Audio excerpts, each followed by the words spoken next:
بسم اللہ الرحمن الرحیم۔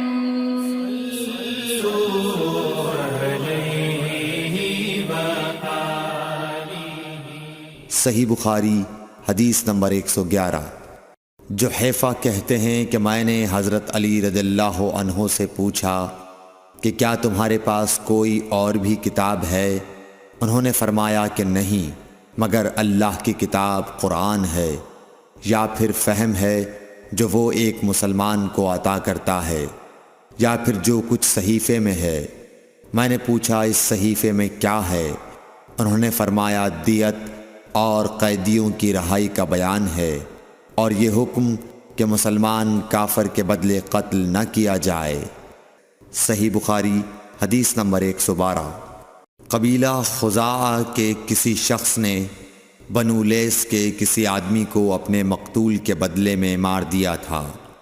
یہ فتح مکہ والے سال کی بات ہے۔ رسول اللہ صلی اللہ علیہ وسلم کو یہ خبر دی گئی۔ آپ نے اپنی اونٹنی پر سوار ہو کر خطبہ پڑھا اور فرمایا کہ اللہ نے مکے سے قتل یا ہاتھی کو روک لیا۔ امام بخاری رحمۃ اللہ علیہ فرماتے ہیں اس لفظ کو شک کے ساتھ سمجھو۔ ایسا ہی ابو نعیم وغیرہ نے القتل اور الفیل کہا ہے۔ ان کے علاوہ دوسرے لوگ الفیل کہتے ہیں۔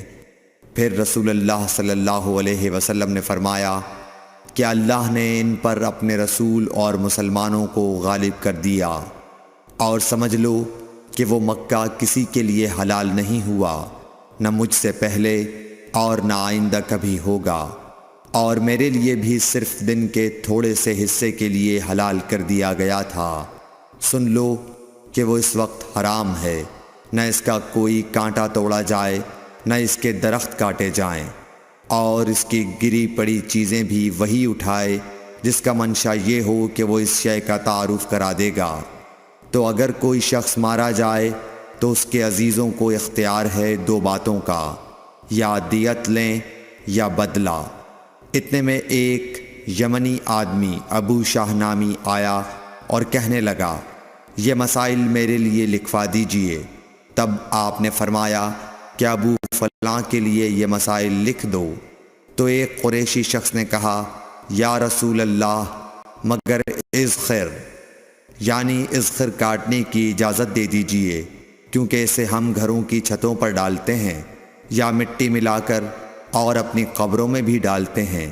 یہ سن کر رسول اللہ صلی اللہ علیہ وسلم نے فرمایا کہ ہاں مگر اذخر۔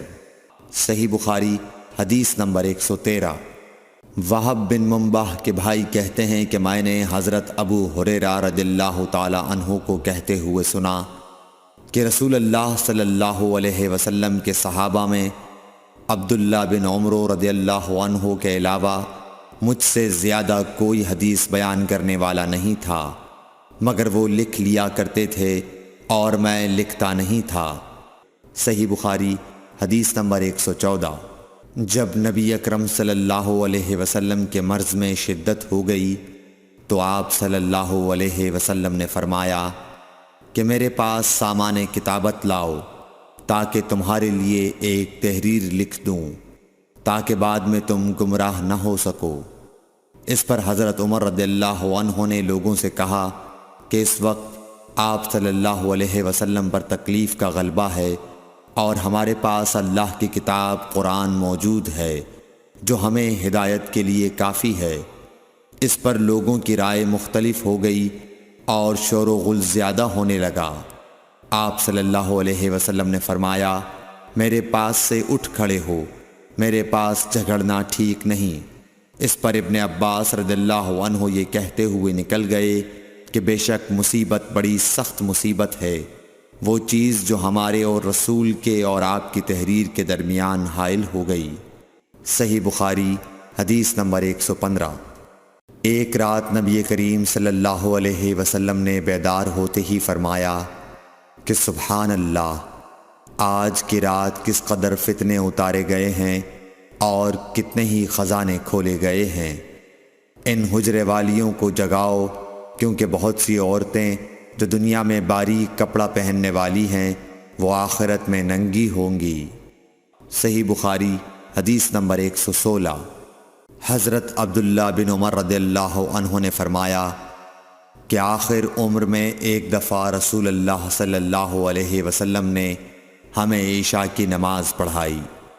جب آپ نے سلام پھیرا تو کھڑے ہو گئے اور فرمایا کہ تمہاری آج کی رات وہ ہے کہ اس رات سے 100 برس کے آخر تک کوئی شخص جو زمین پر ہے وہ باقی نہیں رہے گا۔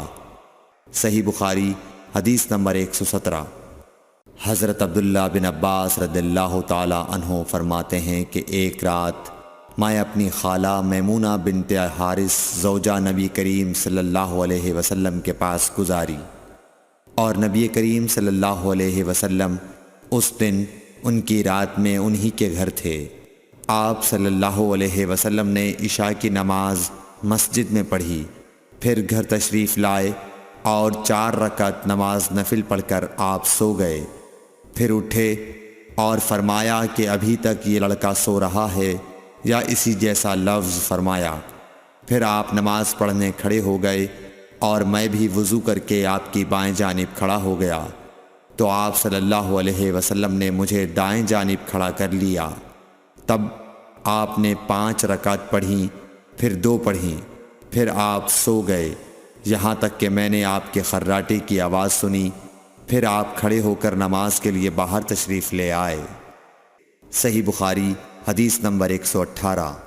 حضرت ابو ہریرہ رضی اللہ تعالیٰ عنہ کہتے ہیں کہ لوگ کہتے ہیں کہ ابو ہریرہ بہت حدیثیں بیان کرتے ہیں، اور میں کہتا ہوں کہ قرآن میں 2 آیتیں نہ ہوتیں تو میں کوئی حدیث بیان نہ کرتا۔ پھر یہ آیت پڑھی جس کا ترجمہ یہ ہے، جو لوگ اللہ کی نازل کی ہوئی دلیلوں اور آیتوں کو چھپاتے ہیں، آخر آیت رحیم تک۔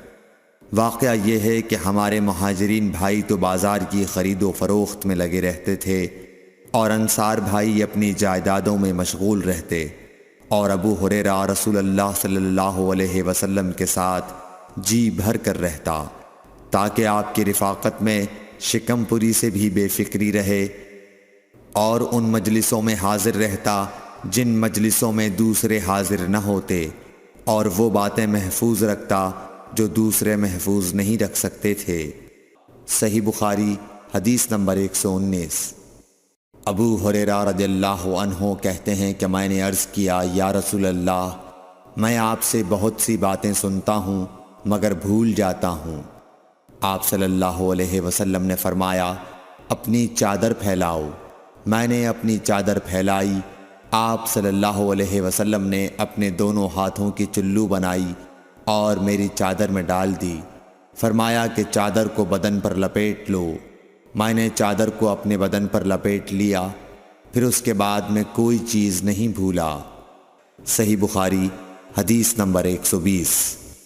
حضرت ابو ہریرہ رضی اللہ عنہ فرماتے ہیں کہ میں نے رسول اللہ صلی اللہ علیہ وسلم سے علم کے 2 برتن یاد کر لیے ہیں، ایک کو میں نے پھیلا دیا ہے، اور دوسرا برتن اگر میں پھیلاؤں تو میرا یہ نرخرا کاٹ دیا جائے۔